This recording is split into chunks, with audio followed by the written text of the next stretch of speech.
Dalam pelajaran ini kita akan belajar apa itu nilai tukar, apa yang dimaksud dengan mata uang dasar dan mata uang counter, apa yang dimaksud dengan harga beli dan jual, perbedaan antar mata uang, apa itu PIP dan bagaimana cara menghitungnya, mengapa komisi di pasar forex lebih rendah dari komisi di pasar saham, berapa spread yang dapat diterima di pasar forex, apa yang dimaksud dengan posisi, apa itu leverage. Pasangan mata uang, kurs beli dan jual. Dalam perdagangan mata uang asing selalu ada pasangan mata uang dasar dan mata uang counter. Mata uang dasar adalah inti produk kami, dinotasikan pada sisi kiri dari pasangan. Kami selalu membeli atau menjual mata uang dasar. Mata uang counter merupakan alat pembayaran yang dinotasikan di sisi kanan dari pasangan. Dalam suatu transaksi euro US dollar, saya membeli atau menjual mata uang euro terhadap US dollar, di mana alat pembayaran saya adalah US dollar. Nilai tukar adalah harga satu unit mata uang dasar dalam hal mata uang counter. Mari kita lihat di euro terhadap US dollar. 1 euro sama dengan 1,5220 US dollar. Spread. Spread adalah perbedaan antara harga beli dan harga jual dan merupakan komisi yang Anda bayarkan sebagai trader mata uang. Misalnya, jika katakanlah Anda ingin mengkonversi US dollar ke euro di bank, mereka akan memberitahukan Anda bahwa harga beli adalah 1,56 dan harga jual adalah 1,49. Dengan kata lain, untuk membeli 1 euro, Anda harus membayar sedikit lebih dari 1,5 US dollar. Jika pada saat itu juga Anda ingin menjual 1 euro Anda ke bank, bank akan membeli 1 euro dengan harga sedikit lebih rendah dari 1,5 US dollar. Jadi, jika Anda menjual 1.000 US dollar ke bank, Anda menerima 641 euro. Dengan menjual euro kembali, Anda akan mendapatkan hanya 955 US dollar. Anda membayar 1.000 US dollar dan menerima 955 US dollar. Jadi kemana 45 US dollar lainnya? Ini adalah keuntungan dari toko pertukaran. Ini adalah komisi yang mereka kenakan ke konsumen mereka. Hanya inilah satu-satunya komisi yang Anda bayarkan. Di pasar forex tidak ada komisi tambahan. Catatan, hal ini tersirat bahwa kita akan selalu kehilangan karena spread pada detik pertama setelah trading. PIP. Konsep penting lain dalam pasar forex adalah PIPS. PIP tunggal, PIPS jamak. Dalam pasar forex, nilai tukar naik sebesar PIPS dan turun sebesar PIPS. Untuk sebagian besar mata uang, PIPS dinotasikan dengan 4 digit setelah titik desimal. Dengan kata lain, jika kurs euro US dollar adalah 1,5220, maka jumlah PIP adalah 0. Jika kurs sebelumnya 1,5220 dan sekarang naik 1 PIP, nilai tukar akan menjadi 1,5221. Jika kurs turun 10 pips, akan 1,5210 dan sebagainya. Yen Jepang agak berbeda. Untuk yen Jepang, PIP dinotasikan di 2 digit di belakang koma, yang berarti bahwa jika US dollar Japanese yen berada di 88,57, maka PIP sama dengan 7. Jika nilai tukar naik sebesar 3 PIP, itu akan sama dengan 88,60. Dan jika menurun sebesar 27 pips, nilai tukar akan menjadi 88,30.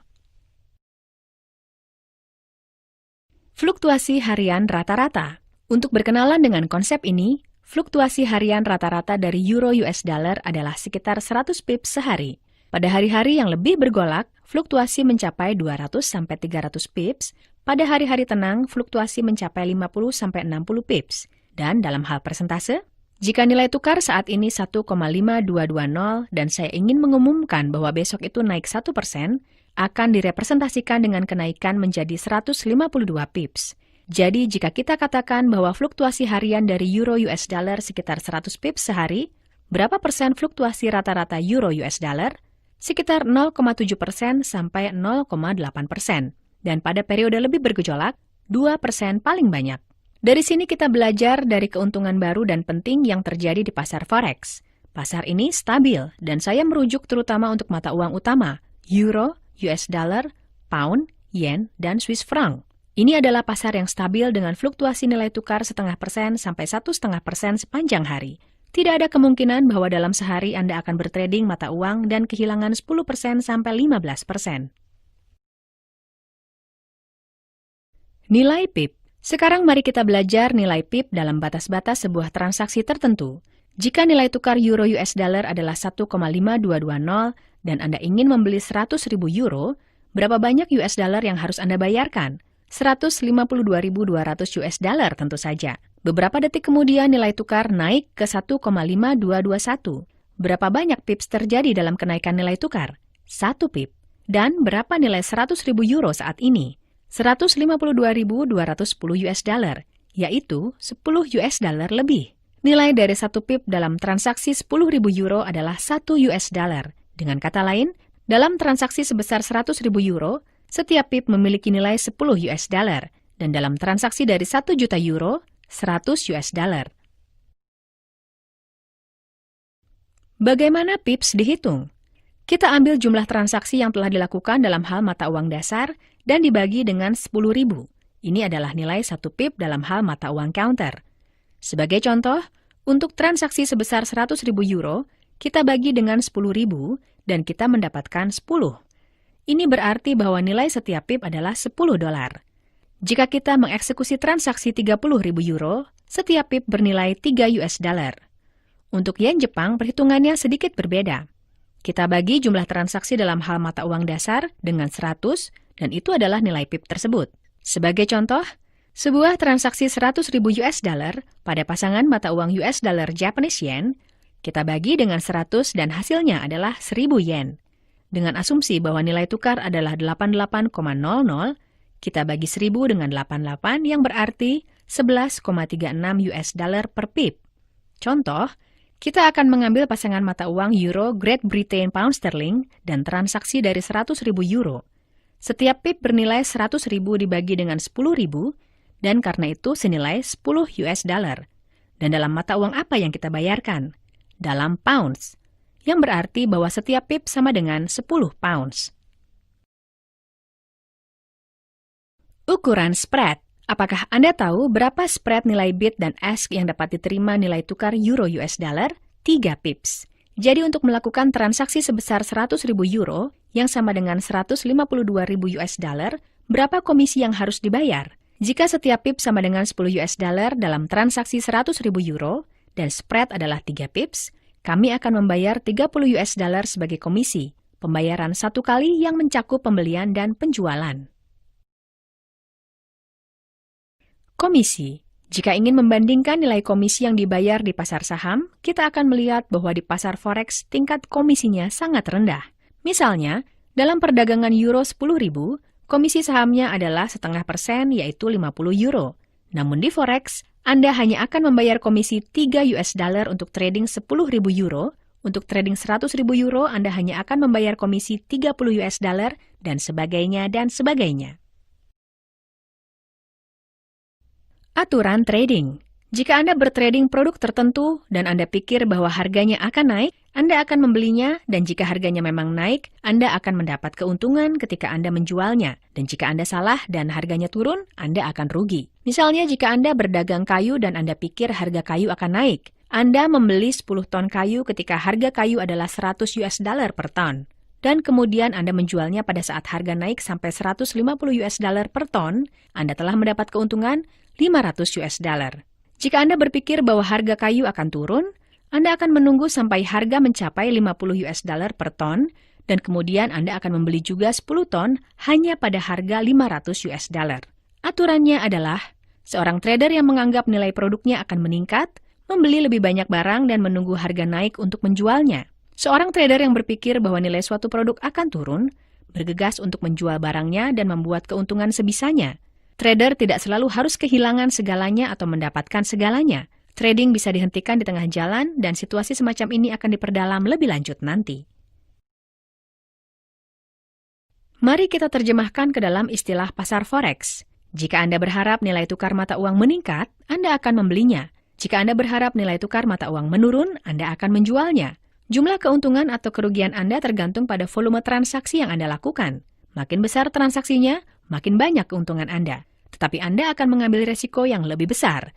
Dan makin kecil transaksinya, makin kecil keuntungannya.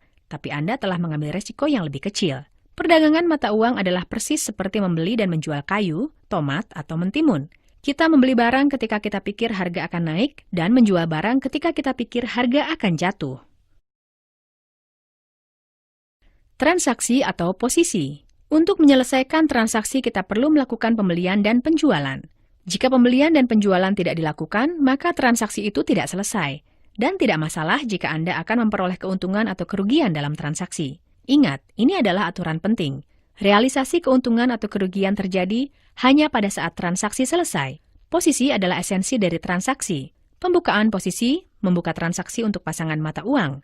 Buka posisi, posisi yang belum ditutup, dengan kata lain, transaksi belum selesai. Tutup posisi, sebuah transaksi yang telah selesai, tindakan pembelian dan penjualan telah dilakukan. Leverage. Apa yang mengubah gambaran keseluruhan dan mengubah pasar forex menjadi pasar yang mempunyai kesempatan untuk mendapatkan keuntungan uang dalam rentang waktu yang singkat adalah leverage. Tapi tentu saja, leverage menyebabkan trading menjadi lebih beresiko. Jadi, apa itu leverage? Pialang membolehkan Anda melakukan transaksi dengan sejumlah uang yang jauh lebih besar dari jumlah yang ada di account Anda. Kadang-kadang bahkan sampai 400 kali lipat dari jumlah yang sudah Anda investasikan. Misalnya Anda mendeposit 1.000 US dollar, nilai tukar euro terhadap US dollar adalah 1,5220, dan Anda yakin bahwa harga euro akan naik 100 pip. Begitulah menurut Anda. Anda bisa menelpon pialang atau memberikan perintah melalui komputer 24 jam sehari, tolong belikan saya 100.000 euro. Meskipun kenyataannya Anda mendeposit 1.000 US dollar dan harga 100.000 euro adalah 152.000 US dollar, dalam kasus ini Anda mendapatkan keuntungan dari leverage 152 kali uang yang Anda punyai di account. Dalam transaksi 100.000 euro, berapa nilai setiap pip? Kita sudah mempelajarinya, ingat? 10 US dollar. Mari kita asumsikan bahwa nilai tukar memang naik menjadi 1,5320. Berapa pip yang sudah Anda dapatkan? Dan berapa uang yang Anda dapatkan? 100 kali 10 sama dengan 1.000 US dollar. Setelah dikurangi komisi, profit bersih dari transaksi menjadi 970 US dollar. Hampir mendapatkan 100% keuntungan dalam sehari. Luar biasa. Tapi apa yang akan terjadi jika nilai tukar menurun ke 1,5120? Anda akan rugi 100 pip, yaitu Anda akan merugi semua jumlah 1.000 US dollar Anda. Haruskah Anda melakukan leverage? Nanti Anda akan mempelajari gunanya melakukan leverage transaksi Anda dan seberapa banyak. Tapi satu hal yang harus selalu diingat, untuk siapapun yang ingin memanfaatkan leverage, pilihan selalu tersedia, tapi itu beresiko. Ketika ada leverage 300 kali, Anda dapat melakukan transaksi sebesar 300.000 euro juga, dan jika harga naik 100 pips, Anda bahkan bisa mendapat keuntungan 300% dalam sehari. Tetapi jika nilai tukar menurun sebesar 33 pips, Anda telah kehilangan seluruh investasi. Mengapa perusahaan membolehkan kita untuk melakukan leverage? Jawabannya sederhana. Adalah lebih baik bagi mereka bahwa kita melakukan transaksi 1 juta euro daripada transaksi sebesar 10.000 euro. Dengan cara ini, broker mendapatkan komisi sebesar 300 US dollar dan bukan 3 US dollar. Nanti Anda akan belajar apa minat Anda sebagai trader dan mengapa Anda tidak boleh tergoda untuk melakukan leverage terhadap transaksi Anda.